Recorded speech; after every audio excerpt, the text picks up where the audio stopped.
PA will start us off. Did she know Weber. that Bill was going to be here? Weber. I don't know if that memo got to her. That might have changed things.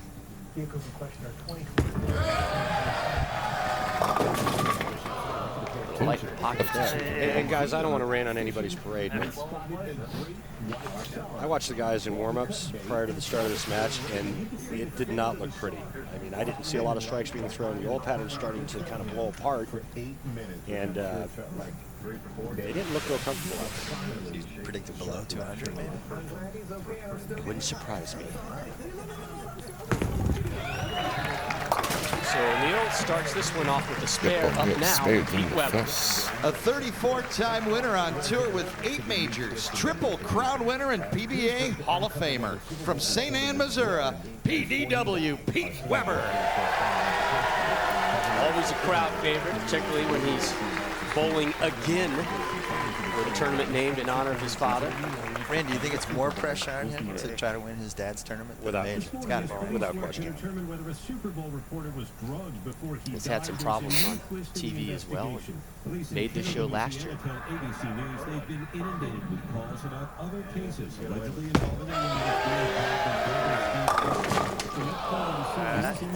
mean, I would think it'd be emotional.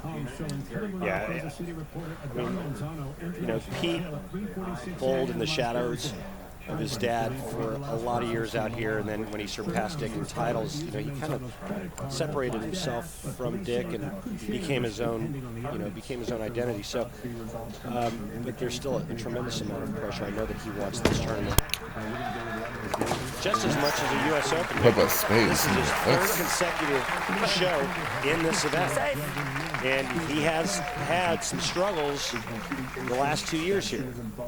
He said to Rob and myself yesterday, he says, you know what, guys, I'm not going to bowl scared tomorrow. I'm going to go out there and I'm just going to lay it all out on the line, and I'm just going to give it my best.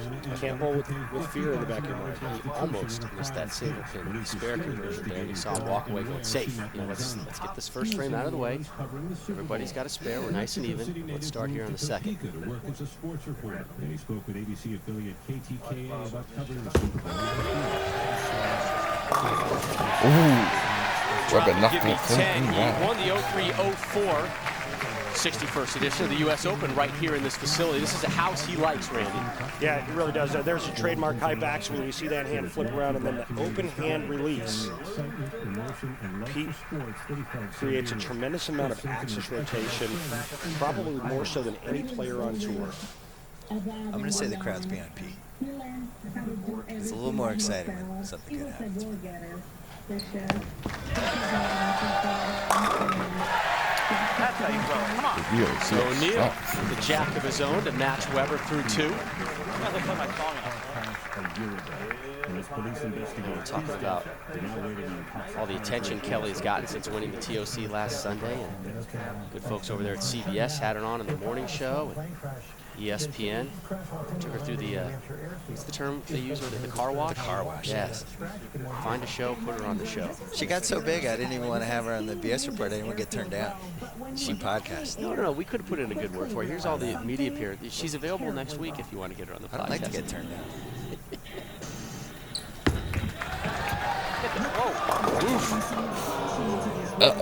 That can't be What's good. that, the 410? Yes. 210. 210. It's close. Got half of it. And here's the struggles that I saw in practice. Villanova moves in, gets the ball just a bit wide of target, and that was the penalty that you paid this week on this Dick Weber oil pattern. Pete steps in. They add to it.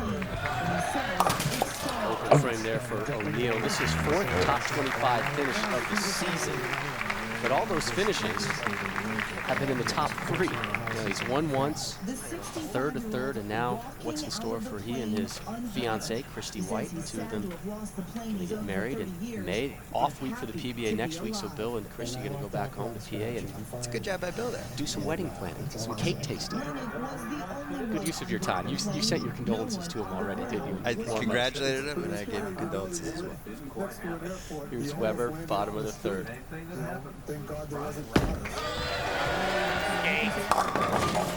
Yeah, let the ball go, Pete. Oh, missed the free throw. You hear Pete saying you got to let it go, and the problem with that is if you let it go and it's just a pinch wide of target, you do what Bill O'Neill did, and that's leaving the 210. So it's real easy to grab it just a pinch at the bottom of the swing and have that happen.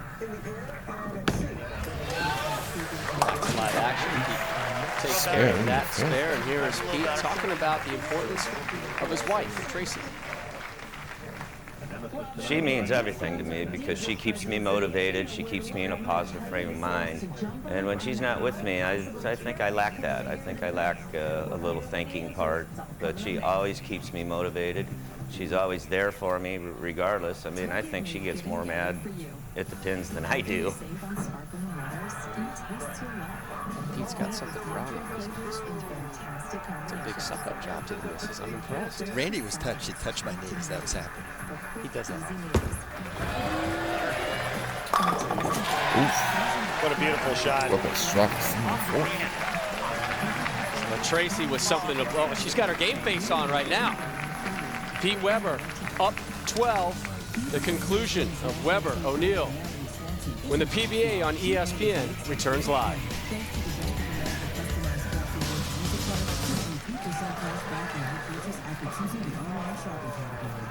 Welcome you back to live coverage. He pulled the record that. I think he jumped it right through the eights. Left you for Bill O'Neill, a spare in the fourth, an open frame in the fifth. This one slipping away from him as Weber leads by 37 to begin the sixth.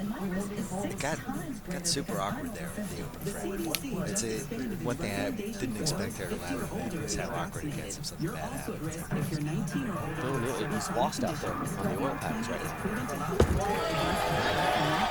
But Pete Weber is not. Yeah, he really is. It's coming down to the difference of the two ball rolls. Pete Weber has much more side rotation than Bill O'Neill. Bill O'Neill's more of an up-the-back guy. And because of the difference in rolls, Pete Weber's bowling ball is reading the oil pattern better than Bill O'Neill's. But Pete Weber is bowling with an attitude right now as well, Randy. And I get the feeling that's when he bowls best.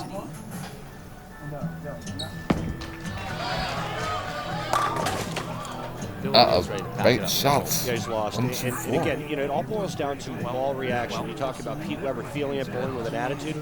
Well, you also have to have a good look to get your ball to the pocket. If you don't have that, I don't care who you are, there's not going to be an attitude. I gotta say, bowling and golf, as a casual fan of the two sports, you can most identify with. When it goes wrong, you're like, oh, I've had that feeling. I've had that look on my face. Without question. And the two sports are very similar.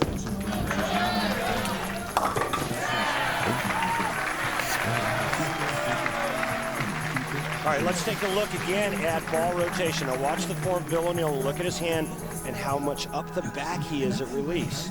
Very forward, more end over end roll. There's a great shot of it right there. Now watch Pete Weber's hand rotate around the ball at the point of release. See the fingers off the side? Right there. Now because he has more side rotation, his ball can cover more ground down the lane. O'Neill leaves the 10 in the set. 7-10. All right, I got to ask Randy about Pete's sunglasses. What's the advantage of wearing sunglasses in the ball? Well, you know, it's bright lights, man. It's a big stage, bright lights, and sometimes there's a glare on the lane. You know, there's oil out on that synthetic lane surface, and for a guy like Pete Weber, he doesn't like to see any glare. He doesn't like the bright lights, and it's something that has been a trademark of his for many, many years. He's been very successful with the sunglasses. How many guys do it? He's the only one. Really? Take a look at the other finishers this week. Jack the Ripper, Jurek in 8, Marduk in 10. Here's Pete Weber in the 7th, looking for 4 in a row.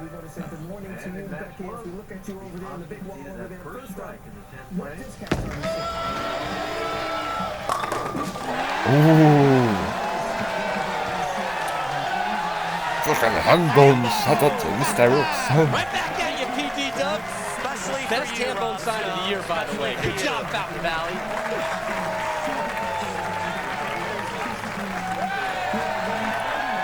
Pete PDW is back, people. He name dropped Rob, and Rob is bright red, blushing right now with love, on that lane. affection. Better move.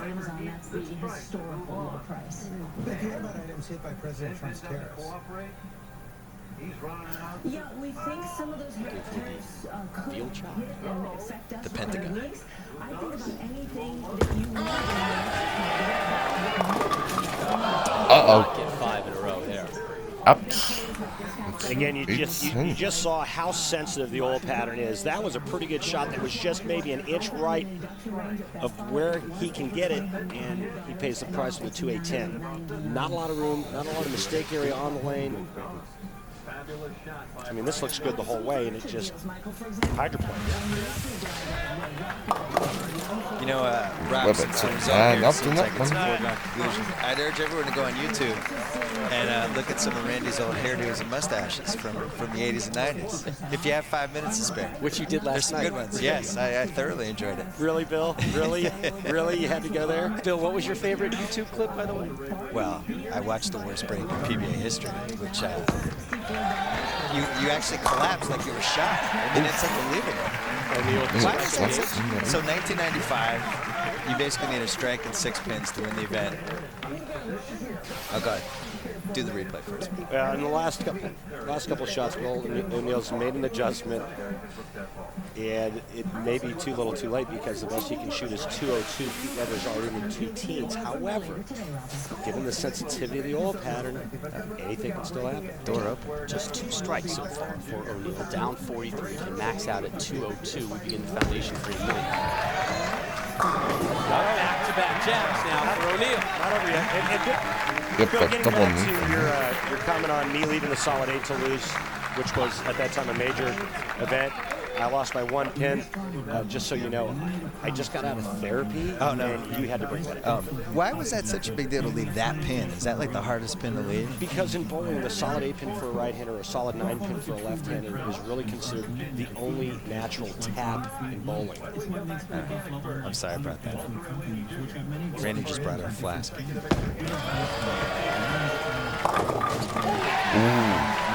Oh, that strikes.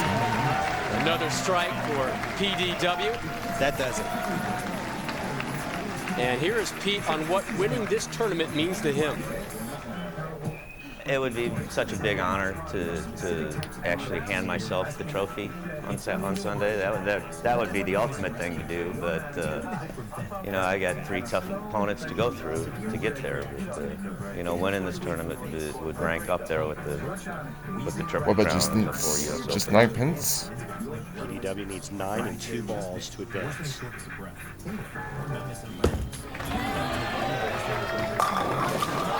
Got 9. Flash the camera Uh-oh. in my approach. Yeah, Weber's sick because someone. I like it. I like this. You didn't tell me there was going to be violence. She flashes that camera again on my approach. You said this on the podcast. I this hear week. it.